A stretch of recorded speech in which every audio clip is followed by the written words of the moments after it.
You're watching the Microsoft US Health and Life Sciences Confessions of Health Geeks podcast, a show that offers industry insight from the health geeks and data freaks of the US Health and Life Sciences industry team. I'm your host, Claire Bonacy. On this episode, guest host Molly McCarthy talks with Dr. Vicki Tiase, Director of Research Science at New York Presbyterian. They discuss the Future of Nursing 2020 to 2030 Health Equity Report and how technology can assist in achieving the goals discussed in the report. Hi, good morning. It's great to be here back on Confessions of Health Geeks. And with me today, I have Dr. Vicki Tiase. She's the Director of Research Science at New York Presbyterian. Welcome, Dr. Tiase. It's great to have you here. Hi, Molly. Thank you. It's great to be with you. And certainly, please feel free to call me Vicki. Thank you for hosting this and really elevating the visibility of the report. I'm excited to talk with you about it.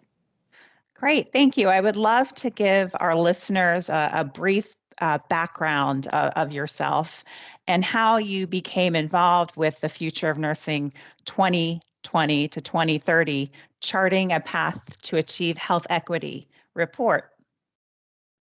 Yeah, absolutely. So, it was certainly my honor and privilege to represent nursing specifically with technology and informatics expertise on this report. And, a little bit about my experience leading into the report kind of, serves as the context for answering your question. So, probably about 10 years ago, we had an effort in New York City called the New York City Digital Health Accelerator. It was formed with this idea of bringing healthcare startups into New York City and have them be mentored by area hospitals. So at the time, I served as our hospital's mentor for that program, and I had a keen interest in piloting mobile health technologies with our Washington Heights and Inwood patient populations, an underserved area in northern Manhattan. And there were two solutions that stood out. One was collecting medication data through an app called Actual Meds using community health workers. And another one was called Noom Health, where we provided the National Diabetes Prevention Program through a mobile app. And in both of these examples, it was really amazing to see the engagement from these patient populations. And, I know there is great potential in technology intervention equity, but we really need to gather evidence and share findings and really think about using community acquired and patient generated health data in our nursing practice. So these are concepts that I wanted to infuse into the report. And I think given that experience and the intersection of some of my national nursing informatics roles within HIMSS and the Alliance of Nursing Informatics, I was nominated for this committee and then approached regarding my interest in serving, of which I gladly said yes. It has been an amazing experience, 2+ years now. Working on the report with a very diverse interdisciplinary committee. And given COVID, we actually received a 6-month extension to work on this report.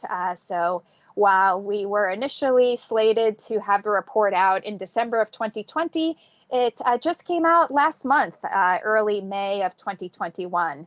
So although it was an arduous process, I'm super proud of the work that's been done. Well, congratulations. I've been watching the process and actually participated in the town hall on technology back in August of 2019. So I'm really excited to see the report, but probably even more excited to see how we as nurses can move these recommendations forward and actually take action. The ultimate goal of the report is the achievement of health equity in the United States built on strengthened nursing capacity and expertise. And I know there were multiple recommendations within the report around that and the role that nurses play. I think the report totaled around 503 pages from what I looked at again last night. From your perspective, looking at the recommendations, do you have a sense of where the biggest opportunity is for nurses in terms of technology, and as well as roles for nurses and education for nurses? And just wanted your thoughts around that, because I know that's been your focus. Yeah, absolutely.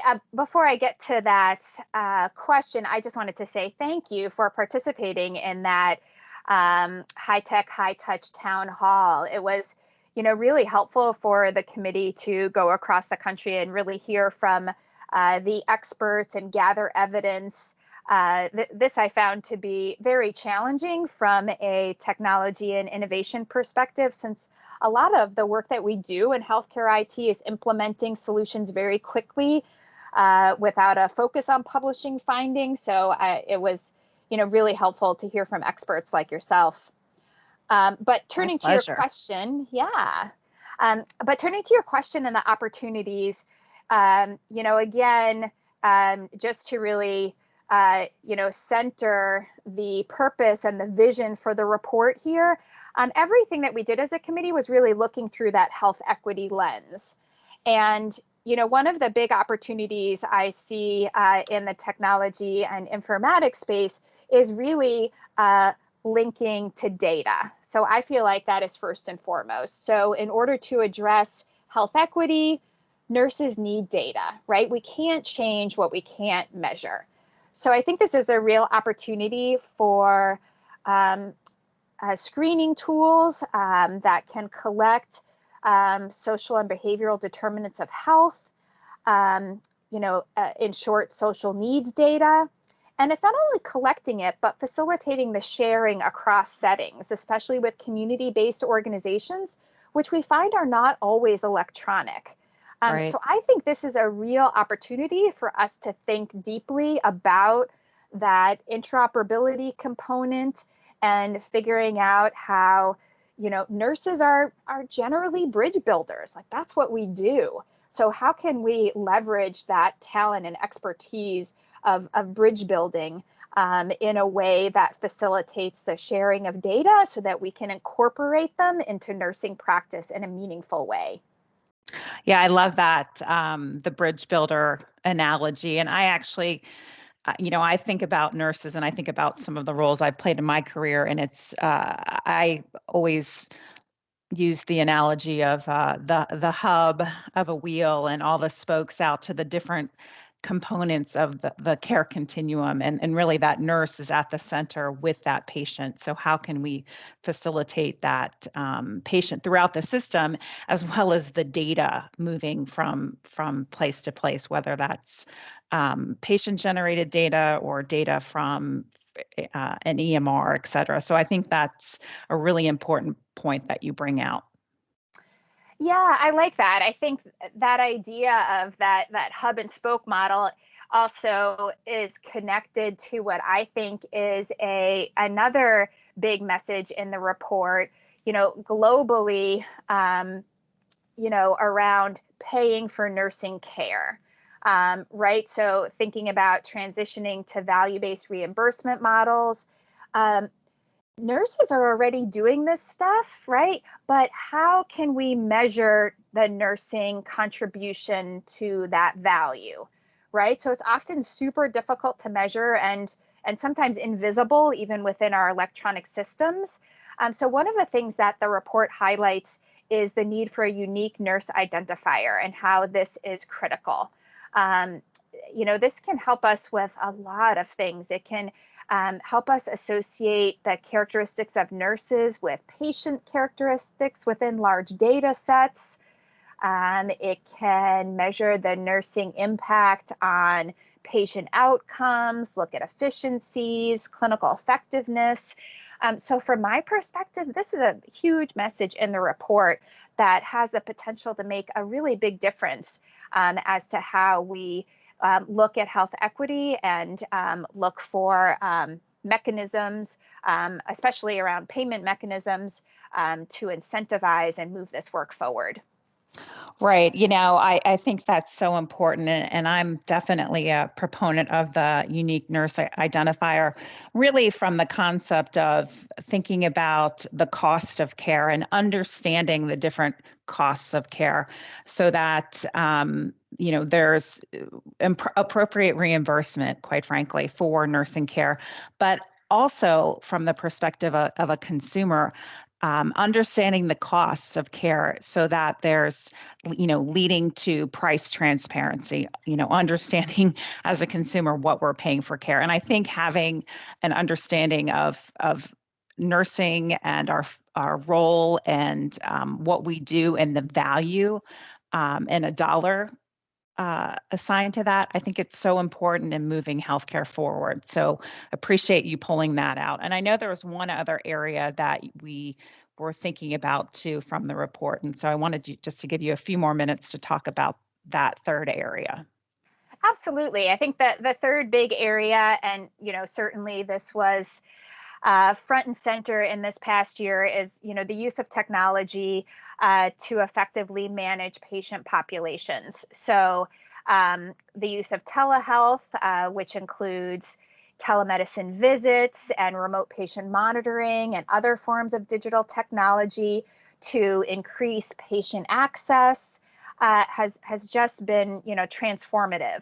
But the trick here is that we really need to think about how to involve nurses in these processes, and especially when we think about nurse practitioners. There are, believe it or not, still 27 states where nurse practitioners are not able to practice at the top of their license. So where there are scope of practice limitations. So thinking about how those barriers that were lifted during COVID can be made permanent moving forward. Right. I think that's going to be important. And I think the other piece related to technology, which I know is something that you're quite passionate about, Molly, is that the report also emphasizes that nurses can not only use these novel technologies, but also constructively inform and design the deployment and development of these technologies. And, from a health equity perspective, ensuring that they're free of bias, and can augment our nursing processes rather than create additional burdens, right? So really using these in a way that matches nursing workflows and getting nurses involved and engaged from the very beginning. Yes, yes, yes. I often say, nurses need to be at the table.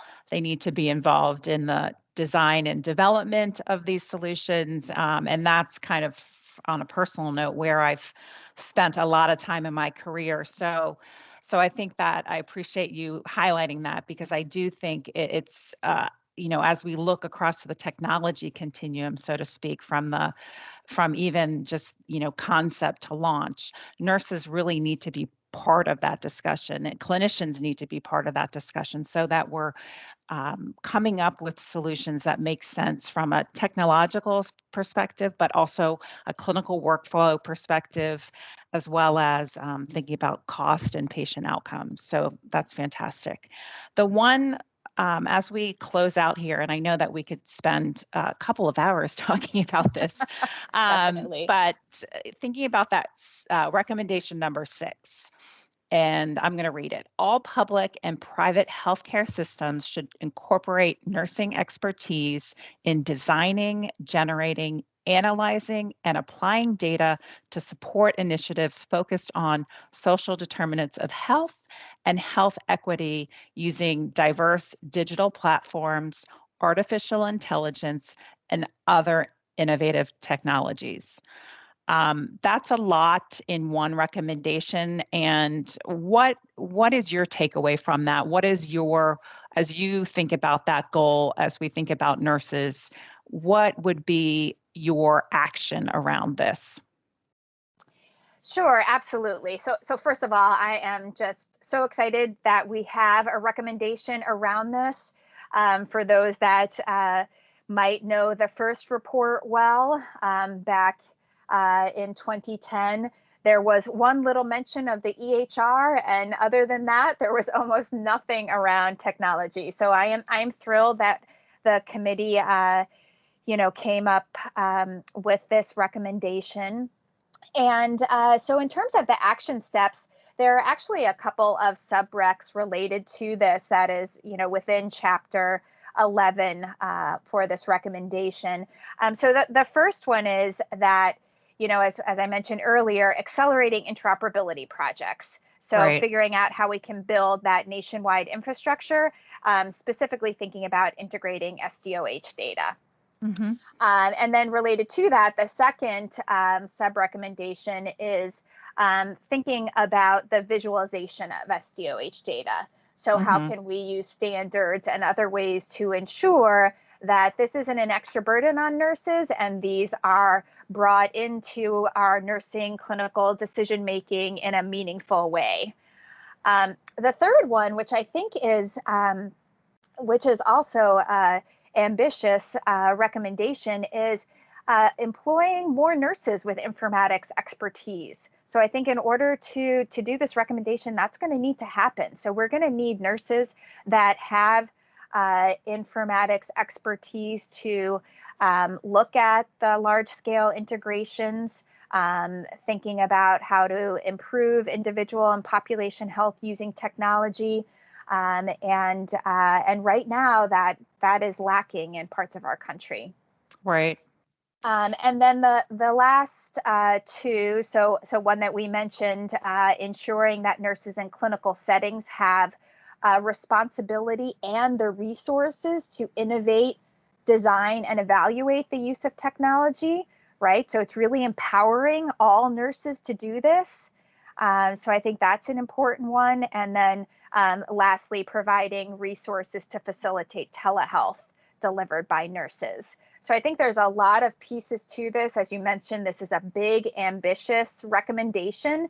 Mm-hmm. But I think that the real point is that this is about looking at the evidence, where we need to go, and we've got a decade to figure this out, hopefully sooner rather than later. Right, But right. I think the next step here is really working on that roadmap and action items to collectively move this forward.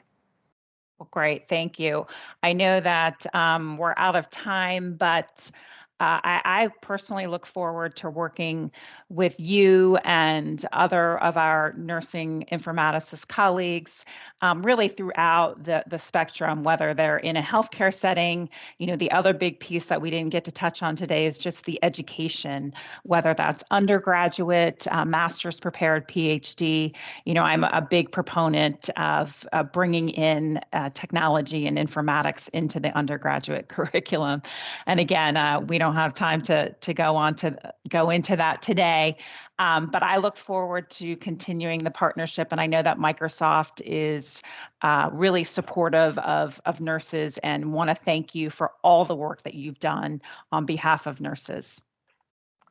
Thank you, Molly. Thanks for having me on, and again for elevating the messages in this report. I look forward to working with you on this in the future. Thank you. Thank you all for listening. For more information, visit our Microsoft Cloud for Healthcare landing page, linked below, and check back soon for more content from the HLS industry team.